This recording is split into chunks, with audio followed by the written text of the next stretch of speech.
देरहासार मुसाहारिनि दिहुननाय आरो मोगथांखोर बसुमतारिनि बिथोन होनायाव फैगासिनो दङ संसार मुंनि वेब सिरिज।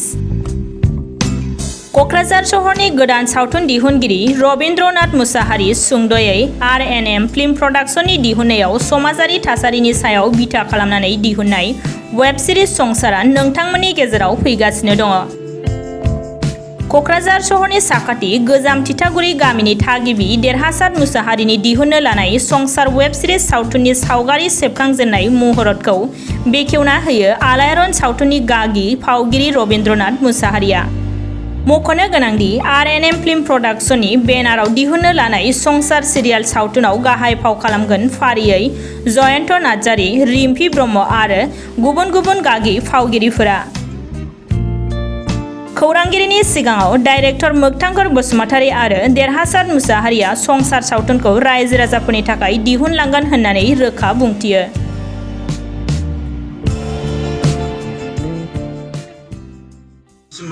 मीडिया पार्सननिसिम खुलुमनाय जासिहरबाय। दा आं साबायखर बावो बिथां देरहासार मुसाहारिखौ आरो मोगथांखोर फंबाय। दा खोथाया जाहैबाय मा प्रडाक्शन हाउस गोदान आरो बिथाङा जाहैबाय प्रडिउसारबो गोदान। दा आङो बयबो रायजो राजाफोरनिफ्राय अनसायनाय मोननो लुबैदों, आशीर्बाद होनो लुबैदों बा आशीर्बाद होजानो लुबैदों आरो बेबायदिनो गोदान गोदान प्रडिउसारफोर उजिबावथों, गोदान गोदान प्रडाक्शन हाउस उजिबावथों। जों जाहैबाय महरगिरि, जों जायनिखि जाया बबेबा प्रडाक्शन हाउसजों जोङो जेखि प्रडाक्शन हाउसआ लेंहरो बेहाय जों मावहैगोन आरोखि फावगिरि महरै जेसेबां सम होनो हायो एसेबां। थिग बेबायदिनो दिनै बिथाङा आंनि उन्दै समनिनो लोगो। दा बिथाङा आंनाव साजेसन माखासे बिनायखाय आं साजेसनखौ होदों। बे मावोब्ला एसे मोजां रोखोमैनो मावनांगौ, अफिसियेलि एनाउन्स खालामनानै निट एन्ड क्लिन माखासे डिसिप्लिन मेनटेन खालामनानै। दा बेफोरबायदि माखासे प्रट'कलखौ मानिनानै डिसिप्लिनैनो बिमा बिफानिफ्राय आशीर्बाद लानानै, जोंनि न'खरनिफ्राय आशीर्बाद लानानै, लोगोफोरनिफ्राय आशीर्बाद लानानै बे हाबाफारिखौ मावनो दिनै आखायाव लादों आरो। दा खोथाया जाहैबाय सिरियालानो जा, शर्ट मुभियानो जा बा फिल्म फुल लेंथ फिल्मानो जा, नाथाय बेवहाय महरगिरिफोरनि आरो माखासे टीमनि मोनसे स्ट्रं टीमनि गोनांथि जानानै फैयो आरो। दा बेवहाय महरगिरिफोरनि बिबाना जाहैबाय गाव गावनि केरेक्टारखौ, महरखौ मा रोखोमै बेरखांहोगोन। दा बेखौ एसे सिन्था धारना खालामनांगौ स्क्रिप्टजों लोगोसे। बिथोनगिरिया मा थिनदों बेखौ मानिनानै सोलिनांगोन। आं मानिनानै सोलिलांगोन, जेखौ थिनो बे केरेक्टारखौ आं खालामलांगोन आरो। दा खोथाया जाहैबाय आं दिनै हिन्दी सिनेमा सावथुनावबो खालामो बा माखासे कमार्शियेल गिदिर फिचार फिल्मफ्रावबो खालामो बा शर्ट मुभिसफ्रावबो खालामो। जेखियानो जाया, जेखि फिल्डआवनो जाया, जेखि स्टेजावनो जाया, एक्टिङा बे एक्टिङानोखा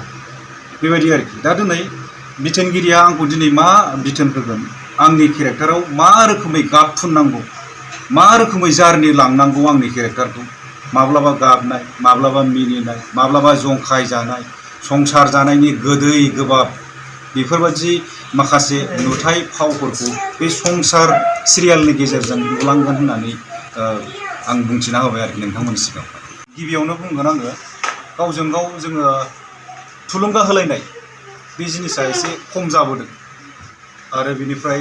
मदद होलायनाय बे जिनिसा एसे खम जाबोदों। दा बे जिनिसा लासैनो फैफिनगासिनो दङ आरो एसे लेभेलाबो बारायगासिनो दङ। जेन'बा दिनै आं मोनसे खोथाखौ बार बार बुंबाय थायो मिडिया पार्सननि सिगाङावबो बुंबाय थादों। माने जोङो जायगायावनो बानायबाय थानानै, जायगायावनो नायनानै, जायगायावनो फोजोबनाङा।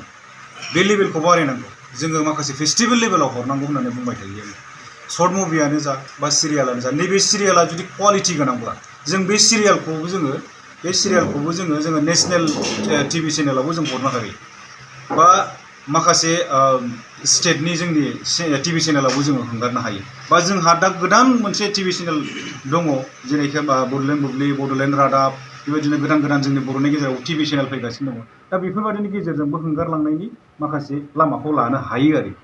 दा बैफोरबायदि लामाखौ सिगाङावहाय मोनाखैमोन, मिथि मोनाखैमोन। माने गेजेरावनो जों गावजों गाव मोनसे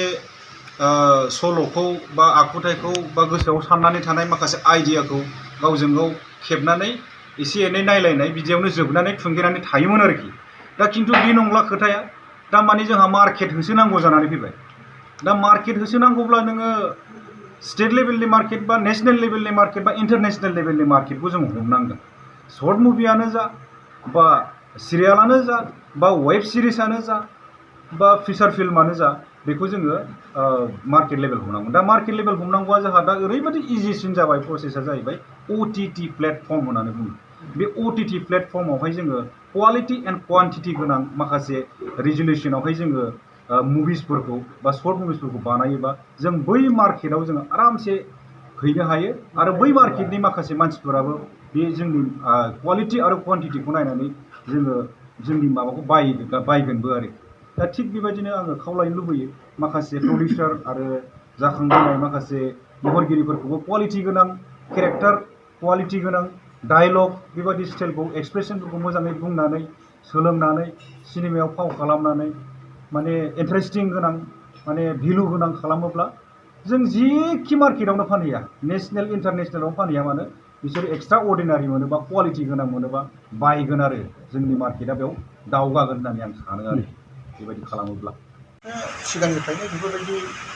माने सिनेमायावहाय ओंखारबोनाय गोदोनिफ्रायनो गावसोर जेब्ला जुरिजेनदोंमोन बिनिफ्रायनो दासिमबो सोलिबाय थानाय बे कालसारखौ जाहाथे आंबो लाखिलांनो हायो बिनि थाखायनो आङो नैबे बिफानि नामावहाय नैबे फिल्म प्रडाक्सनखौहाय दिरुननानै जाहाथे आङो नैबे प्रडाक्सननि लोगोसे जा कालसार बर'नि बेखौ आं जाहाथे लाखिलांबाय थानो हायो आं बेखौनो आसा खालामो 10 to 15 बिनि गेजेराव जागोन आरो बिनि उनावबो जेनेबा जोङो सिरियाल हिसाबै मा नांदेरबाय थागौ जों उनावहाय सोदेरलांबाय थानायखौ जों नाजानोसै जाहाथे मोजाङै मोजां बेरखांजोबो बेखौ नाजायो माब्लानिफ्राय जागोन ओरैनो संसार सिरियालखौ आं दिनैथ' मुलुग खालामबायानो दा दिनैहाय जोङो फार्स्ट एपिसडखौहाय दिन्थिनो जों आखायाव लादों दा बेनि बागै मोजाङै बुंफुनो थाखाय आङो दा बेखौ आङो बुंनानै लाग्रोनांगोन जे सार देरहासात मुसाहारिया जिहेतु बे संसार सिरियालखौ दैदेननायावहाय बा दिहुननो लानायावहाय आंखौहाय जे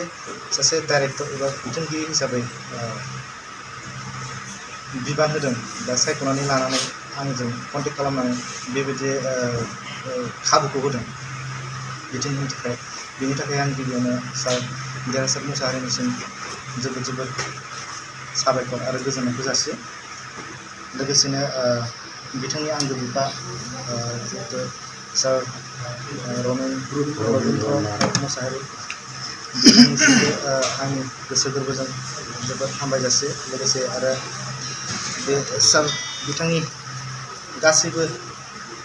आंनि बिसिजों लोगोसे गथ' गथाय आरो गासैबो न'खरारि सोद्रोमाफोरनिसिम आंनि गोसो गोरबोजों साबायखर जासियो जोंनि बर' समाजाव जिहेतु सावथुन मुलुग बा सिरियाल जायखिया कालसार बिथिङाव हाबा मावनो थाङोब्ला गोबां न'खराव माने बेले बेजे थासारि सोमजिनो खारन ओरैबायदि जायो माब्लाबा समावहाय माने गोरोन्थि बुजिलायनाय माने सिनेमा लाइनाव थाङोब्ला ओरैबायदि फाव खालामहैग्रा मानसिया ओरैबायदि बिदि जायो खिन्थु आं दिनै नुनो मोन्दों जे सार बिथां देरहासात मुसाहारिनि जिहेतु न'खरनि गासैबो सोद्रोमा बिदिनो बे संसार सिरियालखौ दिहुननाय ओरैबायदि गोसो मोदोम जिउ होसारनानै माने सापर्ट होदों थुलुंगा होदों मदद होदों आरोखि बिनि थाखाय आं गासैनिसिमबो गोजोननायखौ जासियो आरोना दा बे खालामो जिहेतु आङो बे संसार सिरियालावहाय बिथोन होगोन नायगिरि बिथांमोना जानो हागौ हयथ'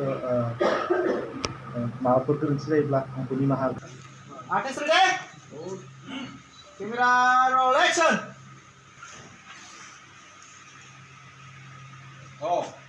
आं थांगासिनो दङ आं मैया अर्डार होनानै दोननाया बेयाव फोजोबनानै दोनदो दे आं थांगासिनो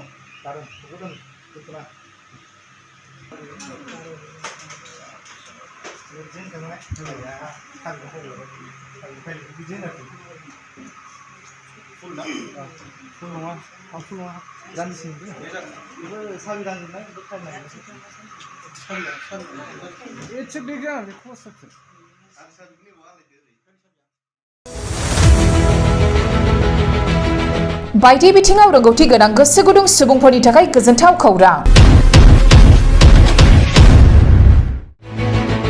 गाव गावबागावनि बायदि रोखोमनि रोंगौथि दिन्थिनो थाखाय लानानै फैदों multi talent reality show Bodoland Asian cultural development CS लिमिटेडनि बानजायनायाव फैगासिनो दं बड'लेण्ड गट टेलेन्ट सिजन 2